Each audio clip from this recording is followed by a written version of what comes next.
I wish I could tell you that the moment at the Christmas table came out of nowhere. I wish I could say that my stepdad, Marcus, snapped for the very first time in his life, and that the entire family was as paralyzed by shock as I was. But the truth is, families don't break in a single, explosive night. They don't shatter like a glass ornament dropped on a hardwood floor. Instead, they crack. They crack in small, quiet, almost invisible ways long before anyone actually hears the sound of the foundation giving way. I've lived with Marcus since I was 13 years old. My mom married him after a whirlwind year of dating, calling it her second chance and her fresh start. For her, it was a sanctuary, a soft place to land after years of struggling. For me, it meant learning the art of the quiet life. It meant learning to shrink myself until I was almost invisible in the very house that was supposed to be my safe harbor. Marcus never yelled. He didn't need to. His silence was sharp enough to draw blood. He used small, calculated gestures to remind me that I was an interloper, a guest who had stayed too long. A raised eyebrow when I spoke about my career, a tight, mocking smirk when I shared a success, and that specific, low-frequency comment about real family dropped exactly when he knew it would land like a blow to the ribs. My mom always brushed it off. "He's trying his best," she'd say, or "You're too sensitive, Ava."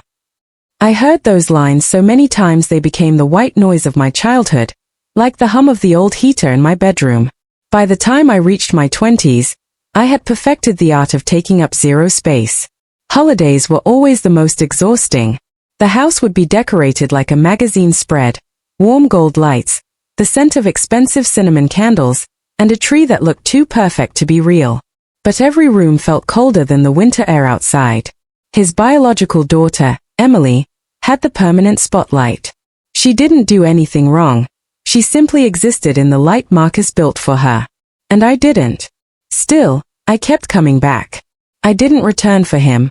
I returned for my mother, because some desperate part of me believed that if I stayed long enough, if I was good enough, she would finally see me instead of the faded, difficult version Marcus had painted of me. This Christmas was supposed to be simple. Dinner, gifts, forced smiles. I even rehearsed polite, non-committal answers in the car on the drive over, just to avoid giving him anything he could twist into attitude. But the tension hit the second I walked through the door. The air was thick with it. Marcus barely looked at me. My mom handed me a plate without meeting my eyes, her fingers trembling slightly. Emily was already sitting at the end of the table, the seat I had taken every year since middle school. I should have recognized the setup. I didn't expect the dinner to end with me lying on the floor. 1 second, I was pulling out the chair, my mind already focused on getting through the next hour of small talk. The next, a hand like a lead weight slammed into my shoulder, shoving me with enough force to knock the breath clean out of my lungs. I hit the hardwood hard. I tasted the metallic tang of blood in my mouth and felt the heat of humiliation rise in my chest. Marcus glared down at me, his face a mask of cold satisfaction. "That seat belongs to my real daughter," he said. "Get out." The room froze. The clinking of silverware stopped. The upbeat Christmas music playing in the background suddenly sounded like a mockery. No one moved. No one spoke. The silence wasn't protective. It was the kind of silence people use when they're waiting to see how much humiliation you'll swallow before you make things uncomfortable for them. My mom gasped, but it wasn't the gasp of a mother whose child was hurt. It was the sharp inhale of someone embarrassed that the dirt was being pulled out from under the rug. She reached for a napkin, frantically swiping at the table like she could erase the last 10 seconds with a piece of linen. "Ava, sweetie, just sit somewhere else," she whispered, her eyes darting between Marcus and me. "Don't make a scene." I pulled myself up, my palm stinging from the impact. Marcus didn't even flinch.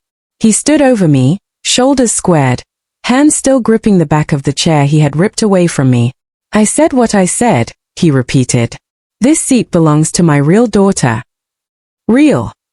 That word burned more than the fall. I straightened my sweater, forcing my voice to stay level even though my heart was thudding in my ears. "You could have just asked me to move, Marcus." He smirked, a small, satisfied curl of the lips. "You never listen unless someone makes it clear." There it was. The truth he never bothered to hide. He didn't want me corrected. He wanted me humiliated. He wanted to remind me that in the hierarchy of this house, I was at the very bottom. My mom rushed in with a shaky, high-pitched laugh that sounded like breaking glass. "Let's not ruin Christmas, Ava. There's a chair by the window. Please." The chair by the window. It was a stool, tucked away near the drafty glass, far from the warmth of the table and the light of the tree.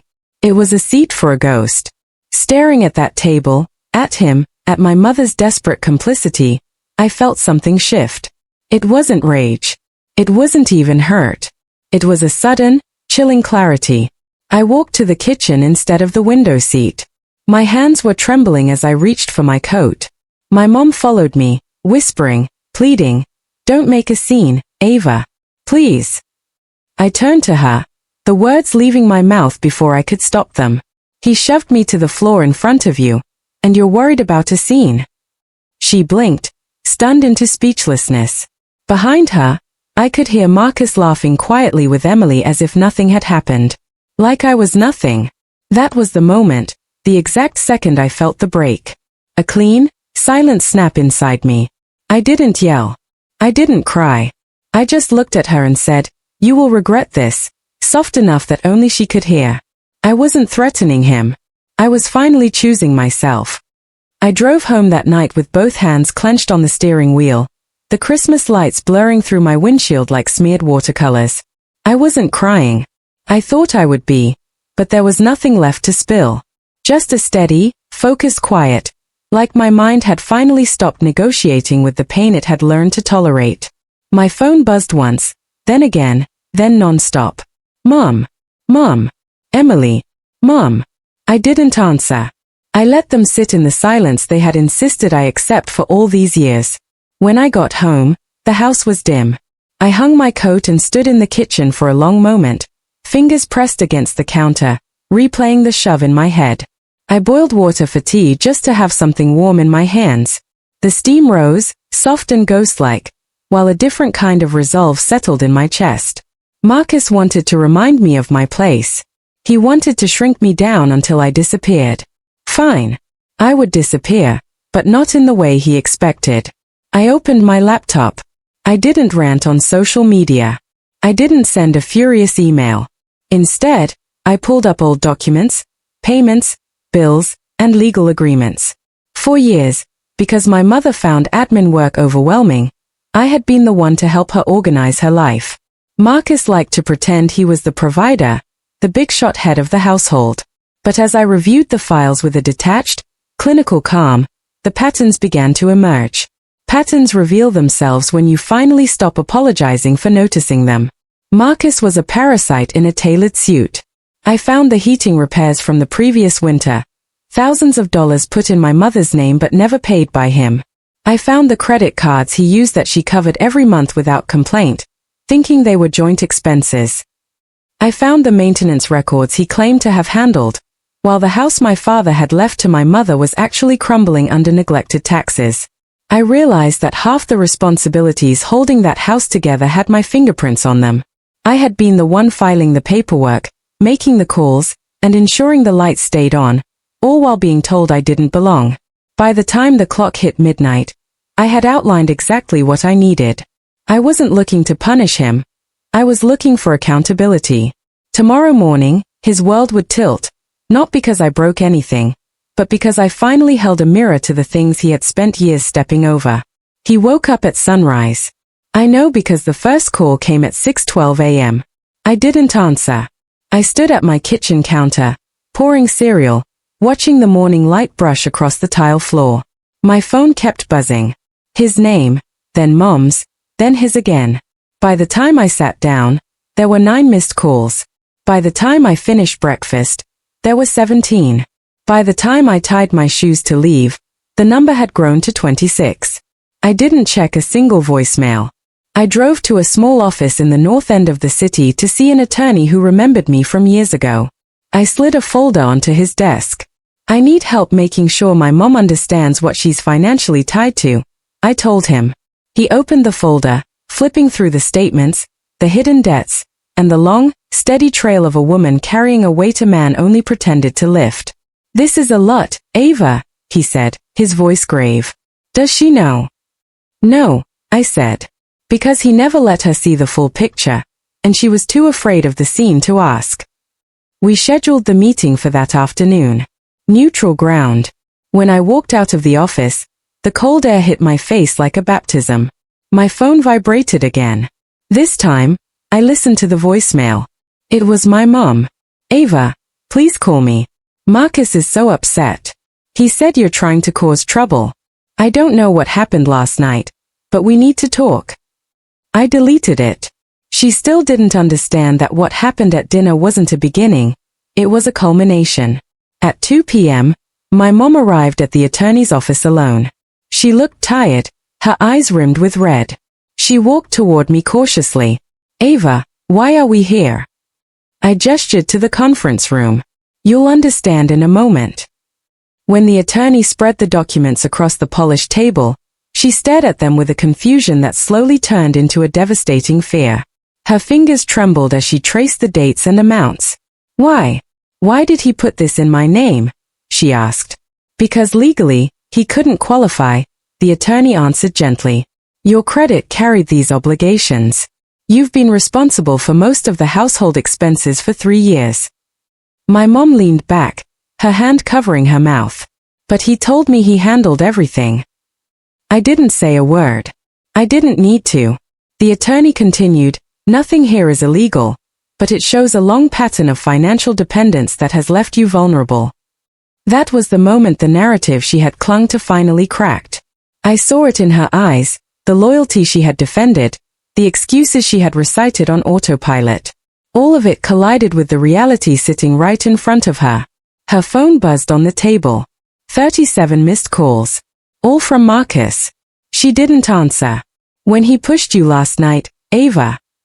She whispered, her eyes filling with tears. I'm so sorry. I thought I was keeping things calm. I thought that was better. Calm for who, Mom? My voice didn't rise, but it cut through the room like glass. He shoved me to the floor in front of everyone, and you told me not to make a scene. You were protecting his ego while I was on the hardwood. She winced, and the silence that followed was the loudest thing I had ever heard. For the first time, she turned her phone face down. She didn't make an excuse. She didn't tell me I was being sensitive. When we walked out of that office, the winter sun was already sinking.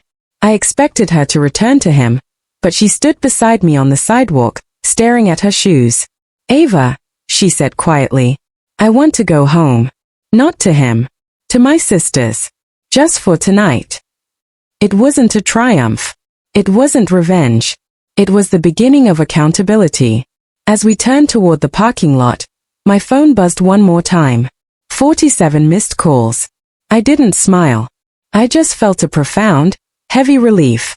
He finally knew I wasn't playing by his script anymore. Tomorrow, he would have to live in a world where the truth had a seat at the table, even if he tried to push it away. If this story stirred something inside you, don't scroll away in silence. Tap like. It tells us these stories deserve to be told.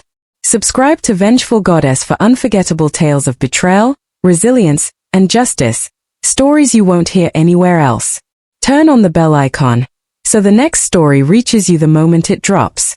Your support keeps these voices alive. Because sometimes, revenge isn't loud, being heard is.